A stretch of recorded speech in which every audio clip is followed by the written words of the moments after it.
안녕하세요. 저는 키가 작은 40대 여자입니다. 제 키는 155cm를 겨우 간당간당하게 맞추는 키입니다. 우리 어머니도 키가 작은 편이라 저도 어릴 때부터 키가 작을 것이라고 예상하긴 했었는데 이 정도로 안 클 줄은 몰랐다고 하시더라고요. 먹는 것도 잘 먹고 부족함 없이 컸음에도 불구하고 유전이란 참 신기하지 않을 수 없습니다.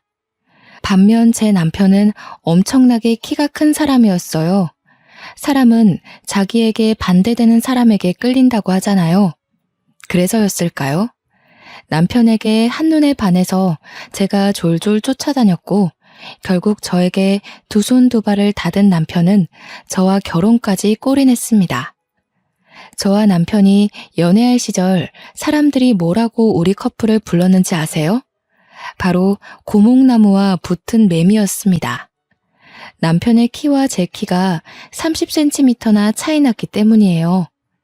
저와 저희 어머니의 키가 매우 작다고 했었죠. 하지만 시댁 식구들은 정말 키가 무지하게 컸었습니다.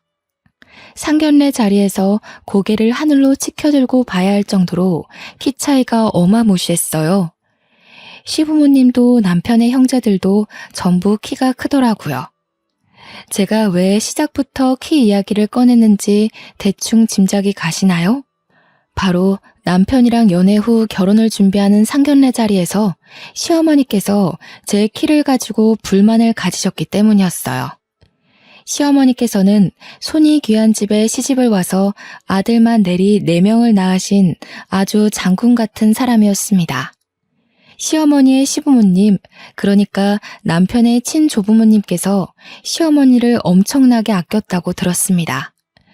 기골이 장대하고 키가 커서 아들을 줄줄이 낳을 거라고 귀가 닳도록 이야기를 하셨다고 했어요. 그러면서 상견례 자리에서 저에게 한마디 하시더라고요. 사돈댁은 딸만 둘이라지요? 예, 제가 딸만 둘을 낳았습니다.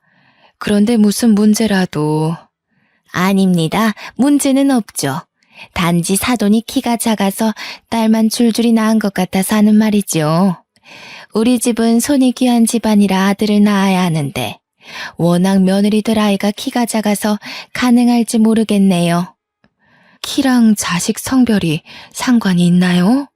우리 시부모님께서 키가 크고 기골이 장대한 여자가 아들을 낳는다고 하셨거든요. 근데 우리 며느리 될 아이도 160은커녕 150도 안 되어 보이니 아들을 낳을 수 있으려나? 사돈, 무슨 말씀이 그러십니까?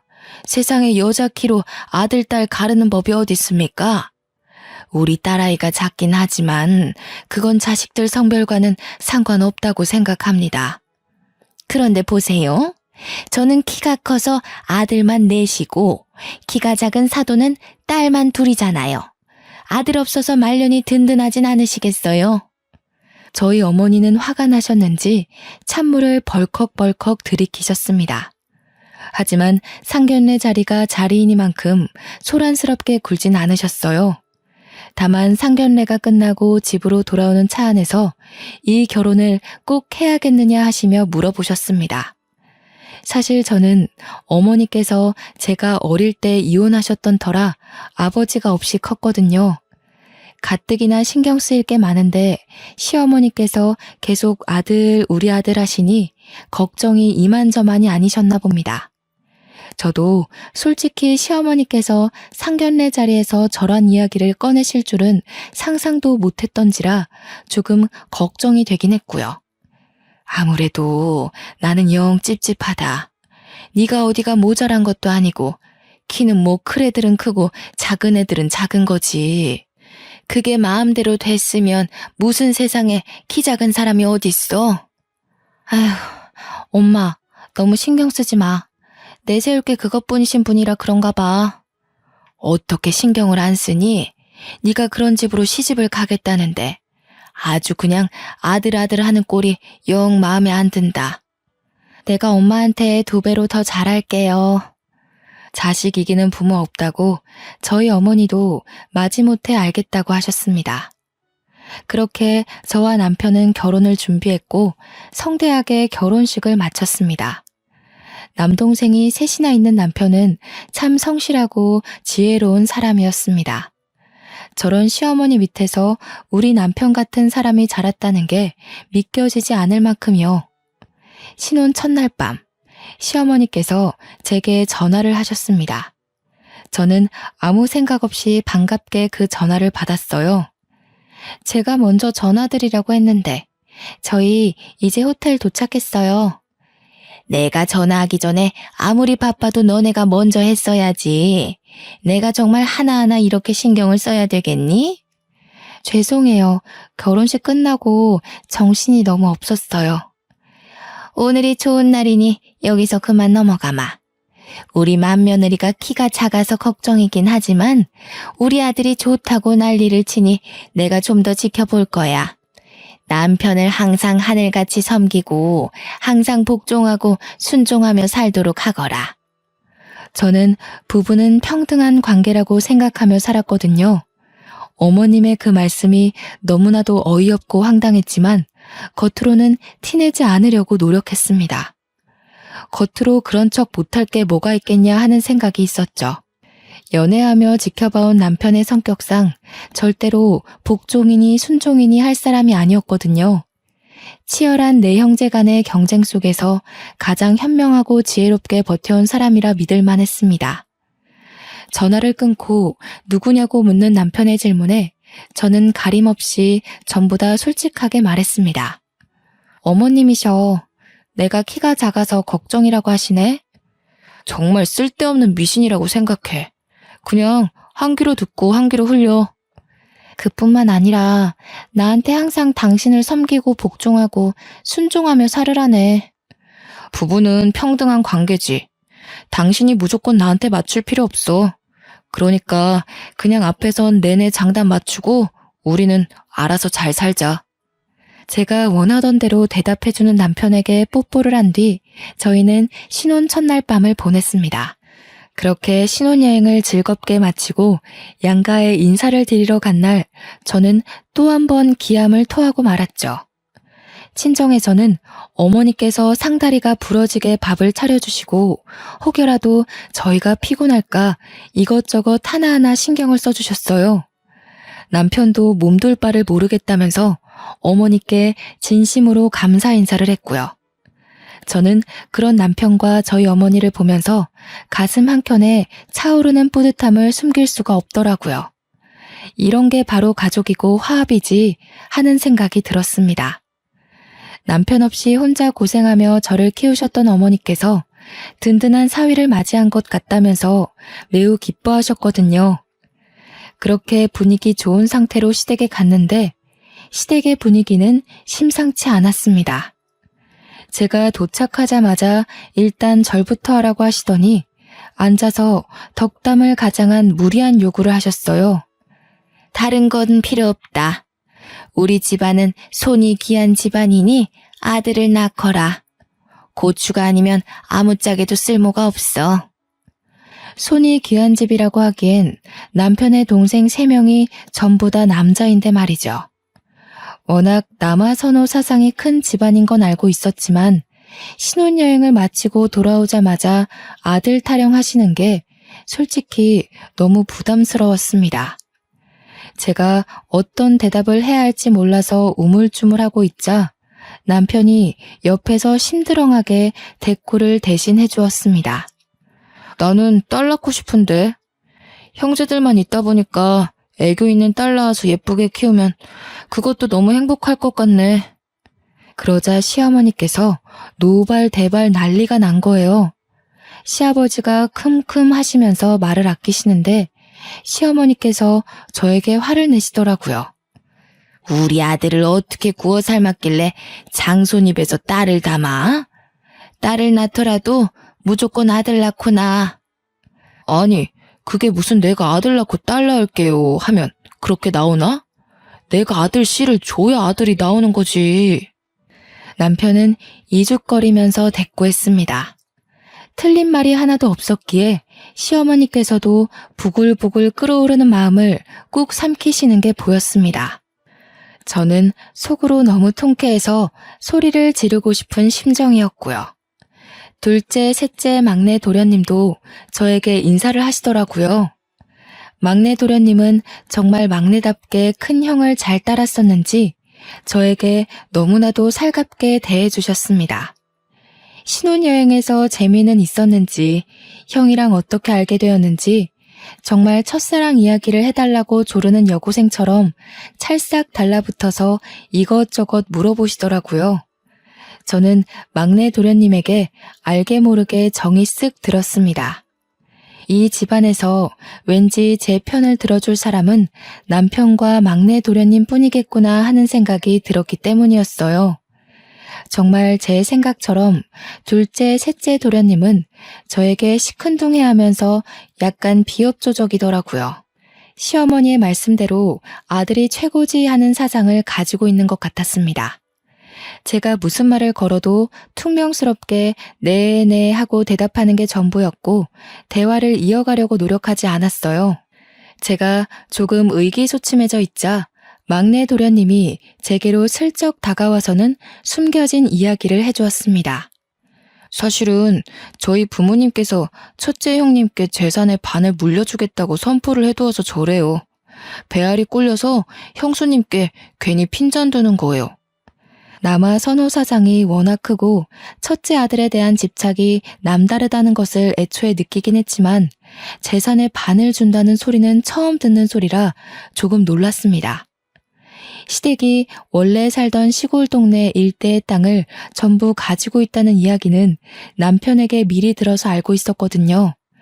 그것의 반이 우리 남편에게 온다고 생각하니 속물이라 생각하셔도 할 말 없을 정도로 기대가 조금 되긴 하더라고요. 그 땅이 토양이 좋고 해가 좋아서 농사를 지으면 농작물이 쑥쑥 크는 비옥한 땅이라고 들었거든요. 물론 재산의 반을 받기로 했다는 우리 남편은 정작 별 생각 없어 보이긴 했지만요. 남편은 농사와는 거리가 먼 사람이었습니다.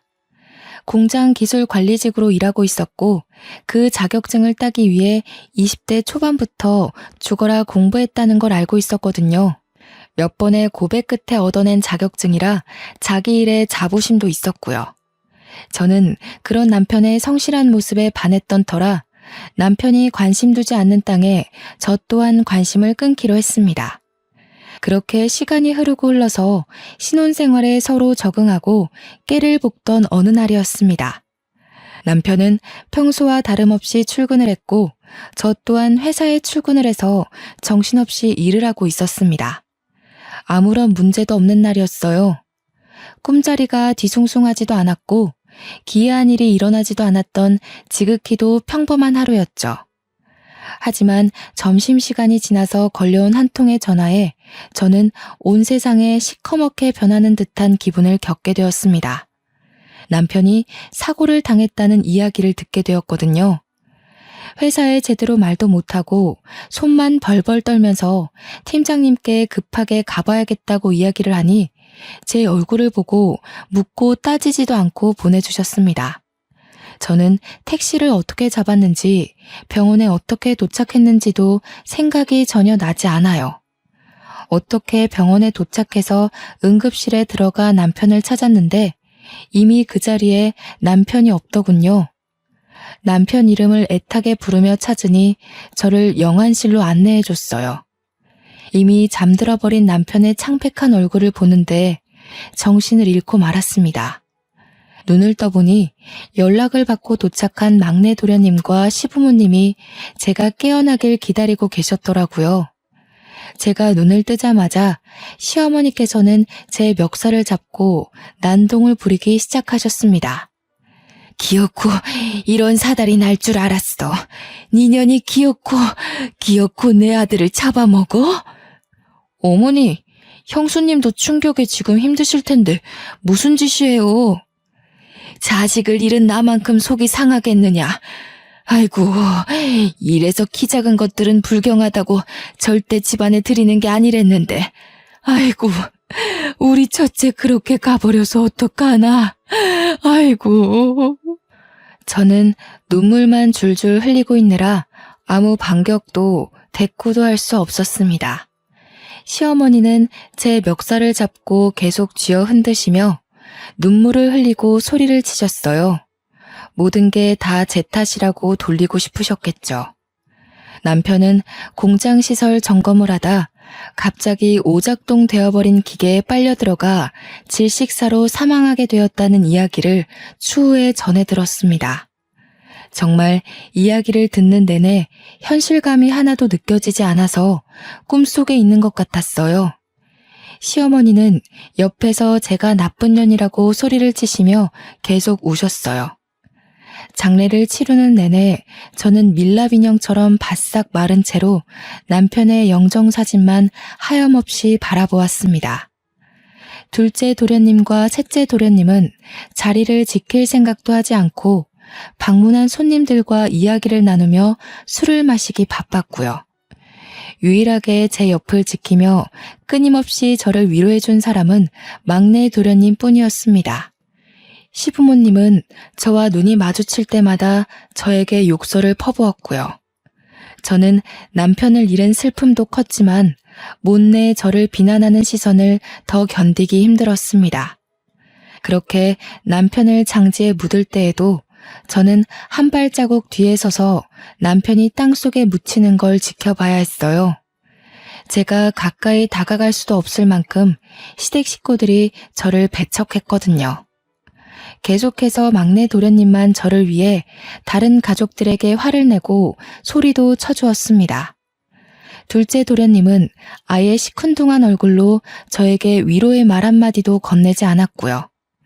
그 옆에 서 있는 셋째 도련님 또한 똑같았습니다. 남편은 그런 동생들도 가족이라고 극진히 챙겼었는데 사람의 탈을 쓰고 저렇게 쓰레기처럼 굴어도 되나 싶더라고요. 모든 절차가 마무리된 뒤 시어머니께서 잠깐 보자면서 가족들을 전부 추모공원에 있는 휴게실로 불러 모으셨습니다. 그러더니 저를 한껏 째려보고는 말씀을 이어나가셨어요. 내가 재산을 첫째 아들에게 반을 주겠다고 했던 거 다들 기억하지? 네. 근데 형이 이렇게 허망하게 갔는데 어쩌시려고요? 내가 아무리 생각해도 첫째가 자식을 낳은 것도 아니고 애초부터 저 며느리가 마음에 썩 들었던 것도 아니었다. 우리 아들이 나에게 얼마나 효심 지극하게 굴었는데 저 못난 것이랑 결혼한 이후부터는 아주 싹수가 노랗게 물들었었지. 그래서 유언장을 고치려고 한다. 그럼 우리 몫이 좀 늘어나나? 형, 어떻게 큰형 장례를 치른 자리에서 그런 말을 할 수가 있어? 막내 너는 언제까지 착한 척하면서 살 거냐? 산 사람은 살아야지. 그러니까 어머니도 저렇게 유언장을 고치겠다고 하는 거 아니겠어? 시끄럽다. 형 죽은 자리에서 뭐 좋은 일이라고 그리 크게 떠들어. 첫째가 죽었고 남긴 자식도 없으니 유산 상속에서 제외하도록 하겠다. 당연히 며느리 너한테 갈 유산은 한 푼도 없을 것이야. 저는 아무런 생각도 들지 않았습니다. 어차피 그 재산도 결혼 이후에나 알게 된 것이었고 있으나 없으나 상관없는 일이라고 생각했어요. 저는 남편을 잃은 과부인데 그깟 재산이 눈에나 들어오겠습니까? 옆에 늘 굳건히 지켜주던 남편이 사라졌는데 그게 대수겠냐고요. 저는 아무 말 않고 입을 꾹 다물고 있었습니다. 1분이라도 빨리 이 자리를 벗어나고 싶다는 생각만 가득했어요. 가슴속 깊은 곳에서 끓어오르는 울분을 참아내기 힘들었거든요. 어쩌다가 우리 남편은 이런 가족들 사이에서 자라게 된 것인지 막내 도련님 혼자 고군분투하는 걸 보니 너무 가슴이 먹먹했습니다. 동생들을 알뜰살뜰 챙기던 남편이고 시부모님에게 더없이 효도하던 착한 아들이었는데 마지막 가는 길에서 고작 한다는 소리가 재산 이야기라니. 참 사람 일이라는 게 이렇게나 더럽게 느껴질 줄은 몰랐습니다. 둘째가 이제 마지나 다름없으니 50%를 주고 셋째와 막내에게 각각 25%씩 재산을 나누는 걸로 하겠다. 아이고, 우리 형님 이렇게 가시면서 제게 큰 선물 주시고 가네. 형수님께 감사드려야 할 일인가요? 형수님, 고맙습니다. 형! 소리는 왜 지르고 그래? 그렇잖아. 어머니 말씀대로라면 형수님 만나서 우리 형 팔자가 꼬인 거 아니야? 그 덕에 내 배만 부르게 생겼어. 이런 자리에서 경거망동하게 굴지 마라. 추모는 확실하게 하고 짚을 건 확실하게 짚자는 주의니까 그런 거지. 너랑은 더 이상 볼 일 없다. 네 남편 추모는 알아서 하고 더러운 인연이니 보지 말자꾸나. 저는 다시 남편이 묻힌 묘자리로 가서 비석을 끌어안고 한참을 봉분에 엎드려 울었습니다. 어떻게 자기 친형이 죽었는데 그깟 재산 한두 푼 때문에 웃음을 흘릴 수 있을까요? 저에게 고맙다고 이야기를 하는데 정말 미친놈인 줄 알았습니다. 돈에 눈이 멀어 가족이고 뭐고 아무것도 보이지 않는 사람처럼 행동하는 동생들을 믿고 의지했던 남편이 너무 불쌍했어요. 하늘에서 이런 모습 보며 상처받을까봐 걱정도 되었고요. 2번 다시는 보지 말자면서 모질게 저를 내치는 시댁 식구들 사이에서 막내 도련님만 하염없이 저에게 미안해했습니다. 저는 막내 도련님에게도 아무 말도 할 수 없었습니다. 남편의 식구들에게 정말 치가 떨릴 정도로 실망했기 때문이었어요. 하지만 순환은 여기서 끝나지 않았습니다. 남편과의 추억이 담긴 물건들을 정리할 엄두가 나질 않아 집에서도 눈물바람으로 지내기를 일주일 정도 했을까요? 회사에도 휴직을 신청해야 하나 고민을 하고 있었는데 부동산에서 전화가 걸려오더군요. 저는 부동산에서 하는 이야기를 듣고 정신이 번쩍 들었습니다.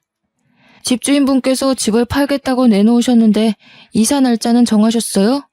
혹시 이사 갈 집 아직 안 정하셨으면 저희 부동산에 들러서 집 좀 보세요. 집을 팔다뇨? 그게 무슨 소리세요?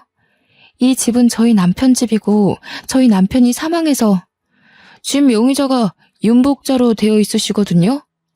저희 시어머니였어요. 생각해보니 시댁에서 집을 해주시겠다곤 했으나 명의를 남편 명의로 돌려주셨는지까지는 정확하게 모르고 있었어요. 그저 아들 집 내가 해줬다라고만 늘 말씀하셨기에 남편의 명의인 줄로만 알고 지냈었죠. 시어머니께서는 본인 명의의 집을 저희에게 빌려주신 것이었고 남편이 사망하자 집을 팔아버리신 거예요. 혹여라도 제가 그 재산을 갈취할까봐 한 푼도 주고 싶지 않은 마음에서 말이죠. 저는 결국 그 집에서 쫓겨나듯 나와야 했습니다. 제 집만 겨우 챙기고 앨범 몇 개만 챙겨서 말이에요. 불시에 들이닥친 부동산 사람들과 집을 보러 온 세입자들이 불편해한다는 이유로 시어머니께서 제게 퇴거 명령을 내리신 겁니다. 부동산 사람들 전화를 받게 한 것도 모자라 내용 증명까지 받게 되니 정말 너무 모질구나 하는 감정밖에 들지 않았습니다. 본인의 아들이자 제 남편이 죽었는데 일말의 감정도 없이 이렇게 일을 처리할 수 있을까 하는 생각이 들었어요. 정말 매일같이 저를 쫓아내고 싶어 했었구나 하는 생각밖에 들지 않았고요. 저는 결국 친정으로 돌아가게 되었습니다. 제 짐이 고작 큰 캐리어로 3개밖에 나오지 않더라고요. 남편의 물건들, 추억이 담긴 모든 것을 시어머니께서 강제로 빼앗아 버리셨거든요. 저에게 남편을 추억할 수 있는 물건이라고는 연애 때부터 함께 차곡차곡 쌓아갔던 앨범뿐이었습니다. 그래도 제가 부인이라는 이유로 남편의 회사에서 산재 처리로 지급된 보험금은 저에게 들어오더군요. 하지만 그 돈은 적금으로 묶어 한 푼도 사용하지 않기로 결심했습니다. 남편이 저에게 준 마지막 선물이니까요. 위로금이 넉넉할지라도 제 옆에 남편이 없다는 사실이 너무 개탄스러웠습니다. 친정 어머니께서도 제가 넋이 나가 집으로 돌아오자 저를 붙잡고 한참을 우셨습니다. 사위가 그립다면서 밥을 참 복스럽게 먹었었는데 이 반찬을 좋아했었는데 하시면서 있을 때 더 챙겨줄 걸 후회하시더라고요. 저는 그런 친정어머니의 마음에 다시 한번 눈물을 흘렸습니다. 그 이후 제가 쫓겨났다는 사실을 뒤늦게 알게 된 막내 도련님이 저희 친정으로 저를 찾아왔어요. 형수님, 제가 형수님께 죄송해서 어쩌죠? 막내 도련님께서 제게 왜 미안해하세요? 유일하게 저를 챙겨주고 위로해주신 분인데 저 꿋꿋하게 잘 견뎌낼게요. 나중에 혹여라도 제가 재산을 받게 되면 꼭 나눠드릴게요. 괜찮아요. 제가 그 돈을 무슨 면목으로 받아 챙기나요? 애초에 돈 때문에 한 결혼도 아니었어요. 그 돈을 욕심내본 적도 없고요. 그저 도련님만큼은 꼭 행복하게 사셔요. 그래도 간간히 연락은 드려도 되죠? 그럼요. 제가 괜찮아지면 밖에 밥이라도 한 끼 먹어요.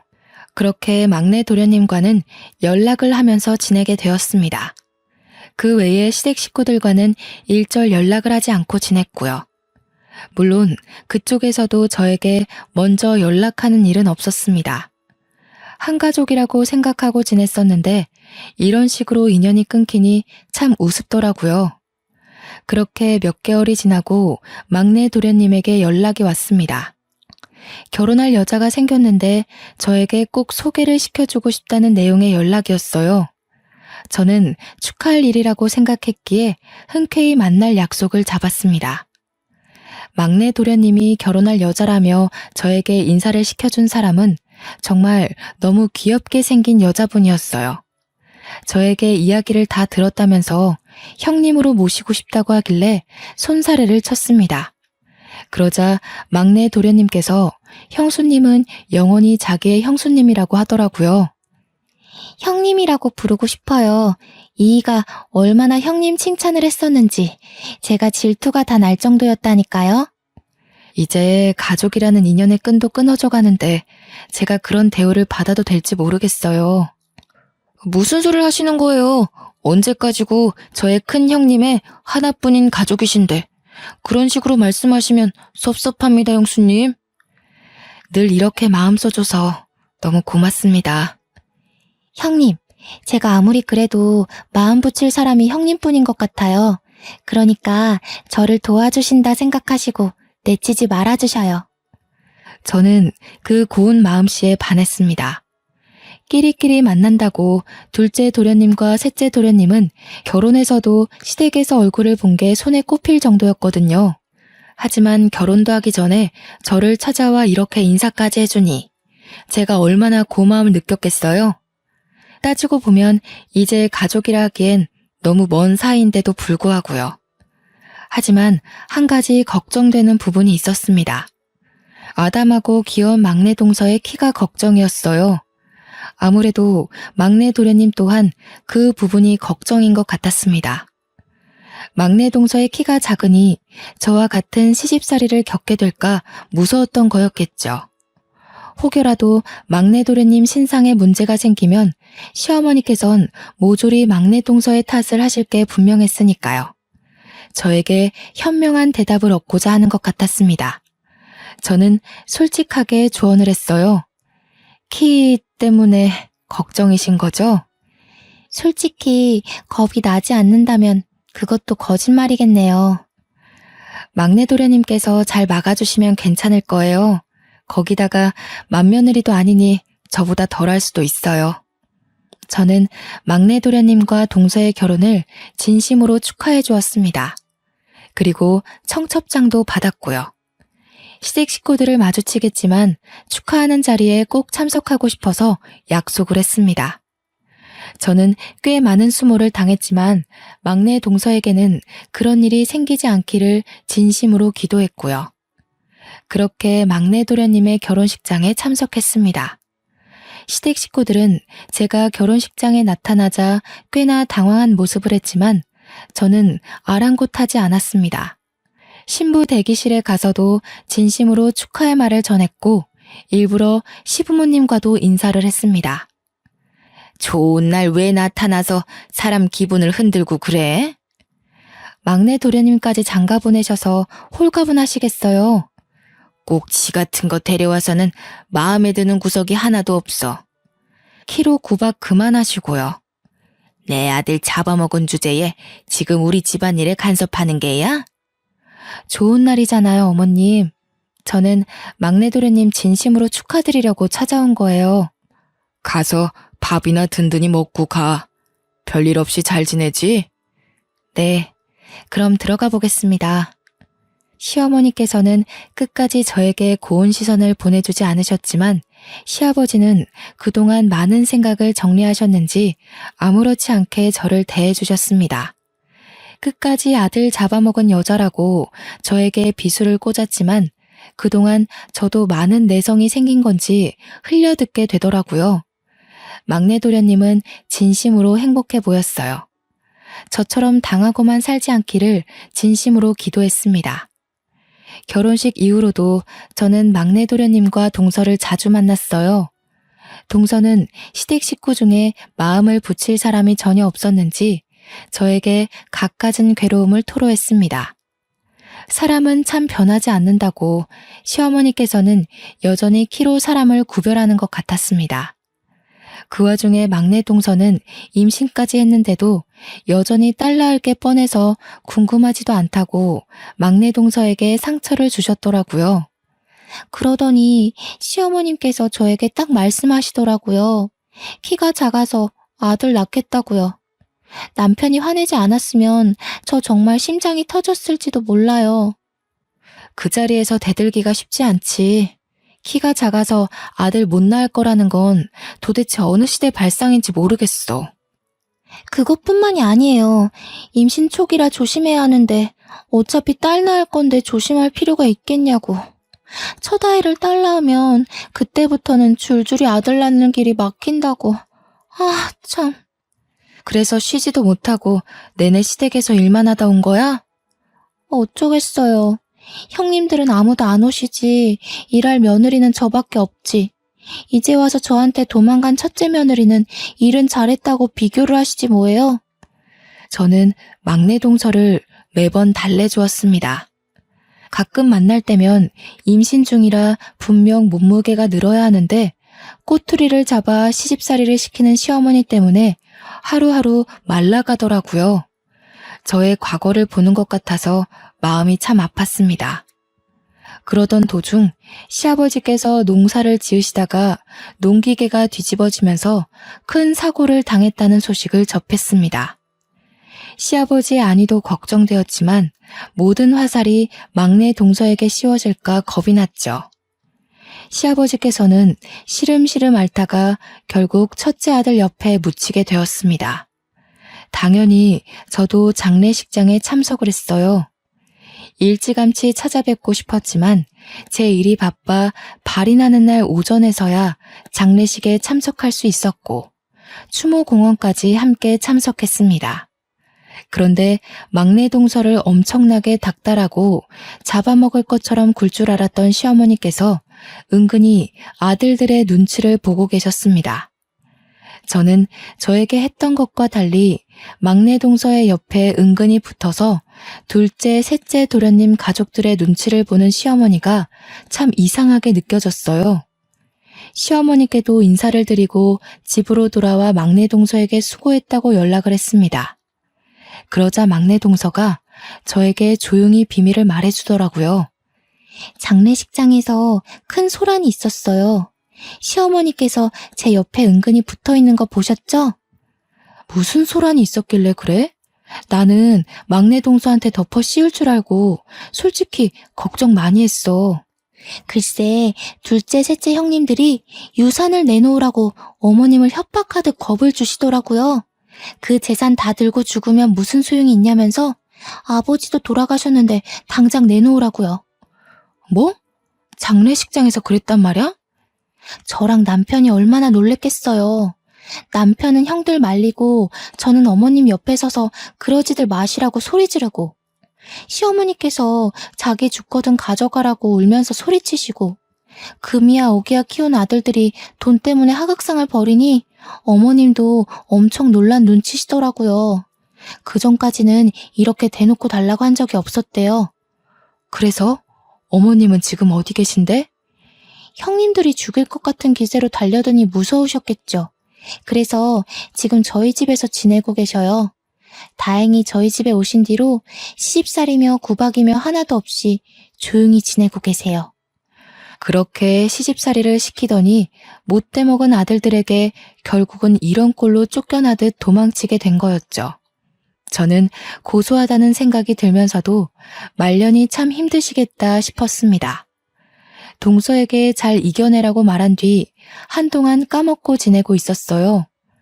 한 달이 좀 지났을까 갑자기 막내 동서에게 급하게 연락이 오더라고요. 형님, 혹시 시어머니께 연락받은 거 없으셔요? 없는데? 왜? 무슨 일 있어? 제가 거의 출산이 임박해서 마지막 진료를 보러 산부인과에 갔다 온 사이에 시어머니께서 사라지셨어요. 울면서 소리치는 동서가 걱정되어 저는 집에서 일을 하고 있다가 당장 동서네 집으로 달려갔습니다. 집은 난장판이고 경찰도 와 있더라고요. 경찰은 강도 사건으로 생각하고 조사를 하고 있다고 지문이며 발자국 같은 걸 채취하고 있었습니다. 엘리베이터 CCTV 화면에 복면을 쓴 남자 둘이 동서네 집 층에 내렸고 복도 CCTV에도 문을 열고 들어온 흔적이 남아 있었습니다. 동서는 울면서 경찰의 말에 성실하게 대답을 하고 있었어요. 저는 만삭인 동서에게 무리가 갈까봐 무척이나 걱정이 되었습니다. 아, 생각났어요. 저 집에 아이가 태어날 걸 생각해서 거실이랑 안방에 홈 CCTV를 며칠 전에 설치해뒀어요. 움직임을 감지하는 CCTV라 아마 찍힌 게 있을지도 모르겠어요. 동서는 헐레벌떡 컴퓨터를 켜서 녹화된 부분이 있는지 찾아보기 시작했어요. 그러자 파일 여러 개가 있더라고요. 거실 CCTV를 확인하는데 복면을 쓴 남자 둘이서 집으로 들어와 시어머니를 막 잡아당기고 난투를 벌이고 있더라고요. 그 순간 시어머니께서 한 남자의 복면을 확 벗겨내는데 저는 정말 큰 충격을 받았습니다. 복면 밑에 숨겨진 얼굴이 둘째 도련님이었기 때문이었어요. 소식을 듣고 달려온 막내 도련님은 그 화면을 보고 화를 숨기지 못했고 경찰은 아는 사람인지 물어보았습니다. 동서는 수치심에 얼굴이 빨개져서 차마 가족이라고 말도 못하고 입을 꾹 다물길래 제가 대신 대답했어요. 둘째 도련님이네요. 그러니까 납치당한 시어머니의 둘째 아들이요. 경찰들도 모두 당황하더라고요. 결국 둘째 도련님의 차량이 수배되고 셋째 도련님까지 연관된 게 틀림없을 거라고 추적을 부탁드렸습니다. 나머지 복면을 쓴 한 명이 셋째 도련님이지 누구겠어요? 이틀을 꼬박 추적하고 저는 그동안 막내 동서의 옆에서 무리가 가지 않도록 자리를 지켰습니다. 경찰이 시어머니를 찾은 것 같다는 연락을 했고 저희는 한달음에 이름도 모를 야산으로 달려갔어요. 정말 아무것도 없는 동네 야산이라고 하기엔 꽤 큰 산속에서 시어머니가 발견되었습니다. 추위에 발가락은 다 동상을 입어서 당장 응급처치가 필요한 지경이었습니다. 추위를 피하려고 낙엽 속에 들어가 체온을 높이려고 했다는데 이 추운 겨울바람에 낙엽 속에 들어가 봤자 땅이 꽁꽁 얼어있는데 무슨 소용이 있었겠습니까? 막내 동서는 그런 시어머니의 모습을 보자마자 울고 불고 난리가 났고요. 시어머니께서도 불이 나게 찾아온 저와 막내 동서 그리고 막내 도련님을 보자마자 오열을 하셨습니다. 그깟 재산이 뭐라고 하시면서 우시는데 마음이 참 불편하더라고요. 시어머니께서는 병원에서 안정을 찾고 기본적인 검사를 마친 뒤 발가락 동상 치료를 받기로 했습니다. 경찰들도 입원실에 찾아와 시어머니께 진술을 받아갔고요. 결국 둘째 도련님과 셋째 도련님은 검찰로 넘겨지게 되었습니다. 뉴스에서도 얼마나 대대적인 보도를 하던지 주위 사람들이 도련님들 이야기인 걸 모를 수가 없겠더라고요. 당연히 살인미수로 두 사람 모두 재판에 넘겨지게 되었고 유산에 눈이 멀어 버린 짓이라는 게 밝혀졌습니다. 아이러니하게도 존속 살인미수로 인하여 유산을 받을 자격 또한 박탈되었고요. 나중에 와서 둘째, 셋째 도련님들의 처가댁에서 시어머니를 찾아와 빌고 또 빌었지만 시어머니께서는 절대 용서도 합의도 없다고 못 박으시더라고요. 그날의 일로 느낀 게 많았는지 출산하러 간 막내 동서 대신 어머님 옆을 지키고 있던 저에게 넌지시 이야기를 하시더라고요. 내가 참 인생을 헛똑똑이로 살았지 뭐냐. 솔직히 그동안 키 가지고 저나 막내 동서한테 너무 하시긴 했죠. 이제 와서 내가 반성할 마음이 드는구나. 내가 이 돈 다 가져가서 어디다 쓰겠니? 막내 아들네 다 주고 툴툴 털난다. 잘 생각하셨어요. 아이도 출산하러 갔는데 큰 보탬이 될 거예요. 내가 우째 걔네만 챙기겠니? 내가 너한테도 줘야지. 괜찮습니다, 어머님. 제가 그 돈 욕심나서 결혼한 것도 아니었고. 내가 너한테 모질게 굴었던 걸 이 돈으로 용서받고자 하는 게 아니다.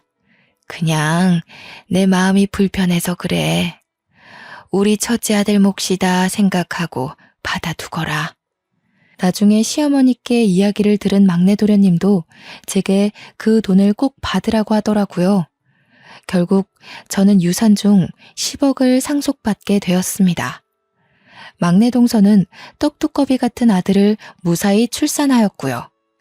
그제서야 시어머니께서는 고작 키 때문에 며느리들을 차별하고 모질게 굴었다며 저와 막내 동서에게 진심으로 사과를 하셨습니다. 지금은 막내 도련님 댁에서 떡두꺼비 같은 손자를 키우며 행복하게 지내시고 있고요. 몇 달 전 저에게 넌지시 시어머니께서 만나는 남자는 없냐고 물어보시더라고요. 우리 첫째가 그리 황망하게 간 거야 슬프긴 하지만 너도 네 인생 살아야 하지 않겠니? 왜 만나는 남자가 하나도 없어?